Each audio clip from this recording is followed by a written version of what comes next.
Napuno na si House Deputy Speaker at NUP Chairman Ronnie Puno sa mga aligasyon ni suspended Congressman Kiko Barsaga. Ang huling banat kasi ng kongresista, nabili raw ng isang bilyonaryo ang partido ni Puno. Narito ang agenda report ni Mavic Trinidad ng So yun ang Bilyonaryo News channel ay nabili or ibig sabihin nabayaran ng partido ni Puno. Yun lang. Sa post, 'di ba? Yan ay syempre kailangan mong patunayan 'yan kasi ano 'yan paninira 'yan, 'di ba? Mahirap naman na banat ka ng banat sa social media, 'di ka nag-iisip dahil bobo ka. Miyaw ka nga 'di ba? Bobo ka, hindi ka nag-iisip. 'Di ba? Alangan namang hayaan ng taong ito na kumbaga hindi, hayaan ko lang kasi baliw 'yan Pwede ba 'yun? Hindi, siyempre. See you in court. Sabi ni Puno, 'di ba? Kasi kahit ako ngayon ko nga lang nalaman na nabili pala ni Puno yung Bilyonaryo News channel. 'Di ba? Ibig sabihin nabayaran kaya pabor kay Puno. 'Yun ang pagkakaintindi ko doon Kanya-kanya naman tayo ng ng pag-intindi diyan. Pero ako po gusto ko rin po na itong si Kiko Barsaga dapat dito matanggal na 'to, no? Sa pagka-kongresista. Walang bilang walang kwenta 'di ba? Bastos pa sa pag may session po sila, bastos pa po sa kapwa niya kongresista, 'di ba? Video, hindi ka naman vlogger. Nagpunta ka diyan sa session na 'yan para kumbaga malaman mo kung ano yung inyong mga gagawin, anong plano, anong batas na gagawin, 'di ba? Hindi yung nagpunta ka lang diyan para mang-asar, manggulo, gumawa ng ingay. Hindi naman po 'yun yung trabaho ng isang kongresista, yung mag-vlog sa loob. Tapos yung vlog mo marami pang nadadamay, nasisira. Tama po ba 'yon?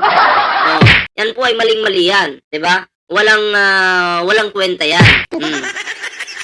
Yan ay isang malaking kahangalan, 'di ba? Kaya dapat po talaga dito kay Kiko Barsaga, no? Sampahan po ng patong-patong na kaso. Lahat po ng pinost niya, no? Sana magreklamo lahat 'yon. Kasi hindi po basta-basta 'yan. Sinisira mo yung pangalan ng tao na 'yan. 'Di ba? Sinisira mo wala ka namang ebidensya, dapat nag-post ka with evidence na. Kaso nga lang din, yung Facebook kasi, hindi rin naman korte yan 'di ba? Hindi rin korte yan para diyan ka magkalat. So, mali kasi 'yon. Hindi ka naman inapi ni Puno. Ikaw yung umunang umatake. Dahil nga baliw ka. Dahil nga tanga ka. Kasi kung normal po yung pag-iisip nito, hindi naman po niya gagawin yan, 'di ba? Hindi niya po yan, kumbaga, hindi niya isasacrifice yung pangalan niya kung hindi siya baliw o bayad. Hindi ko naman sinasabi bayad ka, pero posible. 'Di ba? Tagapagtanggol ng mga tanga. Ang tagapagtanggol ng mga tanga-tanga rin. 'Di ba? Walang iba po. Si Kiko Barsaga. 'Di ba? Nakakahiya yun, 'di ba? So anyway, ito na. Bago po tayo magtuloy-tuloy, huwag kalimutang mag-like, share, subscribe para naman po maging updated kayo sa lahat ng mga uploads natin. Ayan. And syempre mga pre, ayan meron po tayong Facebook, may TikTok po tayo. Ayan, kalimbangin nyo lang po yan. So ito po, tuloy po natin ang balitang ito. Abante. Kakasuhan ng National Unity Party o NUP si Cavite 4th District Representative Kiko Barsaga. Ayan! Kaya po ba, pabor po ba kayo dito? Nasampahan ng kaso itong si Kiko Barsaga. Ako po yung tatanungin, pabor na pabor. Alam niyo po, nung nakaraang taon yata, last year pa yon, December yata yon. Nung nasuspindi po itong si Kiko Barsaga, stress na stress po siya. Sabi nung kanyang yaya, may dala daw po siyang karton, doon natutulog sa garden. Tapos para siyang baliw doon na ikot daw ng ikot. Baliw nga talaga, di ba? Nasuspindi. Sabi ko nga sa'yo, hindi ka naman masususpindi kung hindi ka tatanga-tanga kung ginagamit mo yung isip mo. Hindi ka rin masususpindi kung hindi ka nagpapagamit. Ang problema kasi ikaw ay nagpapagamit. Edi good luck sa'yo. Diyan ka naman masaya. Good luck, ha? Dahil sa mga panibagong pasabog nito sa kanyang social media account, sinabi ni House Deputy Speaker at NUP Chairman Ronnie Puno, hindi na nila palalampasin ang mga walang basihang aligasyon ni Barzaga. Sa kanyang post, sinabi ni Barzaga na tumanggap daw ang mga miyembro ng NUP ng suhol galing kay billionaire Enrique Razon kapalit ng pagsuporta sa dating House Speaker Martin Romualdez bago ang eleksyon noong 2025. Kasi akala ko dito bilyonaryo. Kasi kung babalikan po natin dito, pakinggan nyo to. Tila napuno na si House Deputy Speaker at NUP Chairman Ronnie Puno sa mga aligasyon ni suspended Congressman Kiko Barzaga. Ang huling banat kasi ng kongresista, nabili raw ng isang bilyonaryo. Mali ang pagkaintindi ko doon. Nabili pala ng isang bilyonaryo. Diba? Nabili pala ng isang bilyonaryo. Hindi bilyonaryo news channel, Okay, naklaro ko lang po yun. Okay. Nabili pala ng isang bilyonaryo yung sinasabi ni Kiko Barzaga. Akala ko kaya pinapaboran pinapaboran siya ng bilyonaryo news channel itong nagreklamo po ngayon kay Kiko Barzaga. Ayan, kinaklaro ko lang po para iwas tayo sa fake news. Okay? Alam niyo naman pag mga BBM vloggers syempre no, nasa katotohanan po tayo, 'di ba? Doon lang po tayo at hindi na pwedeng sumobra pa. Katulad ng iba diyan, sobra-sobra na yung katotohanan, binabawasan. Yung fake news dinadagdagan. Diba? Ganun lang po tayo. Tuloy natin to. Bago ang eleksyon noong 2020, sinabi ni Barzaga na tumanggap daw ang mga miyembro ng NUP ng suhol galing kay billionaire Enrique Razon kapalit Ayan billionaire Enrique Razon. ng pagsuporta sa dating House Speaker Martin Romualdez bago ang eleksyon noong 2025. Pero kaagad din naman itong binura ng kongresista. Bakit mo binura? Wala na nakapanira ka na Binura mo na. Walang kapatawaran yun. Kalat na May naka-screenshot na, mga DDS, nire-repost nila. Ganyan ka pala Ganyan pala kayo dyan Mahilig pala kayong manuhol di ba?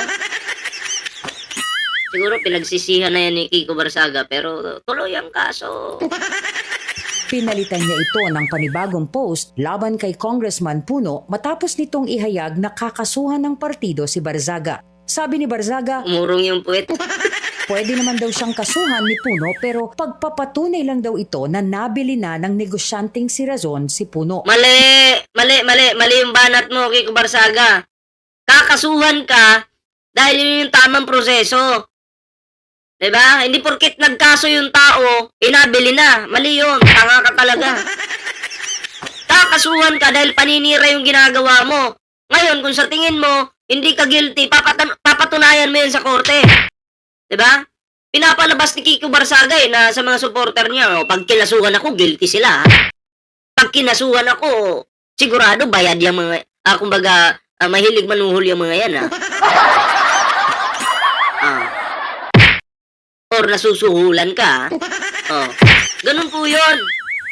Hindi porkit nagsampa ng kaso, guilty na. Tanga. Si Puno. Giniit ni Puno, walang basihan at masama ang layunin ng mga paratang ni Barzaga. Wala naman daw kasing naging kalaban si Romualdez sa kanyang distrito kaya hindi makatwiran ang bintang ni Barzaga. Ayan walang naging kalaban. Pero pinagbintangan ni Kiko Barzaga itong si House Speaker Martin Romualdez. Dating House Speaker, former House Speaker Martin Romualdez. Diba? Umarap po ito sa ICI, itong si Romualdez. Diba? Yung ICI, wala namang nakitang ginawang kapalpakan ni Romualdez. So, ano pa yung sinisilip nyo dito?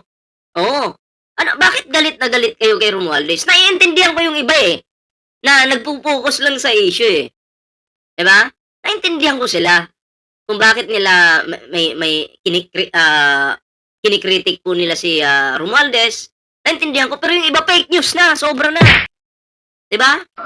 Sobra na, hindi na makatao yung ginagawa nyo. Ikumpara nyo na lang po. Si former House Speaker Martin Romualdez, kumpara nyo. Ikumpara nyo kay Zaldico. Napakalayo. Si Zaldico, nasan ngayon? Nandun, nagtatago. 'Di ba? Si PBBM, dikit kay Zaldico. Noon, pinagtatanggol ko yan si Zaldico. Alam nyo naman po yan, 'di ba? Yang si Zaldico, noon pa man, pinagtatanggol ko. Pero nung nalaman po natin yung baho ni Zaldico, nilaglag na po natin. Ay na, magdanakaw ka pala, utang ina mo, di ba? Laglag ka na. Kaya nga sabi ko sa inyo mga pre, ikumpara nyo po si House Speaker Martin Romualdez dito kay Zaldico. Sino po yung may bayag? Sino yung bakla? Sino yung duwag sa dalawa? Yung iba, yung isa, nandun na po. Tumakas, lumayas na ng bansa. Dala-dala ang buong pamilya. Sana all talaga, no? Mapasana all ka na lang talaga. Tibay mo. Tibay mo, Zaldico. Diba? Pero itong taong ito, si Romualdez mga pre, nandito. Nakikipag-cooperate sa ating gobyerno. Nakikipagtulungan na mapanagot itong mga magnanakaw sa ating gobyerno. So doon po tayo sa mga may bayag. Diba?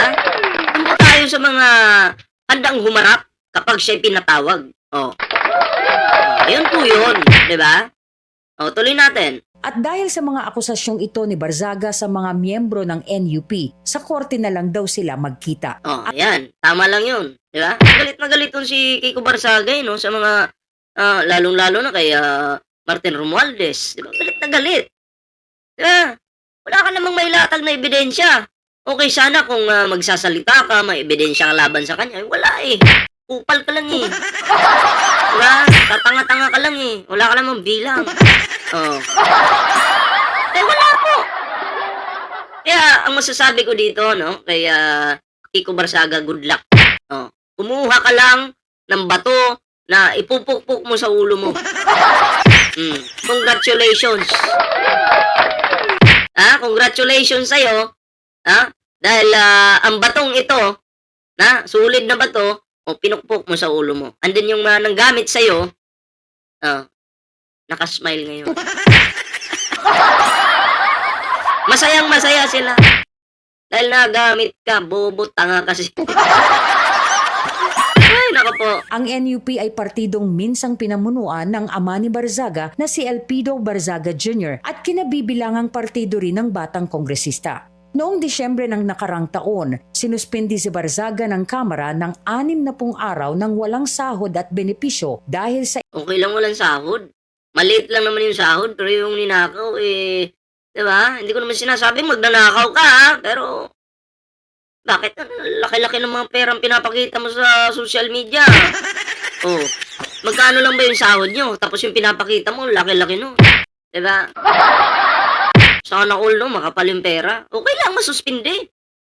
Okay lang.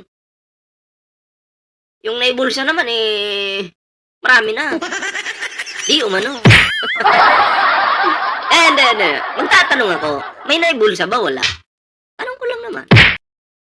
Hindi kita inaakusa na nagbulsa ka ng pera. Wala. Wala naman akong ebidensya na gano'n. Hindi ko sinasabing nagbulsa ka. Ito ay tanong. Nagbulsa ka ba ng pera ng taong bayan? Kasi nakikita ko po yung mga finiflex niyo sa social media. Kailang kakapal ng pera. Hindi po normal yan sa isang nanunungkulan sa ating gobyerno na magpakita ka ng limpak-limpak na salapi. Di ba?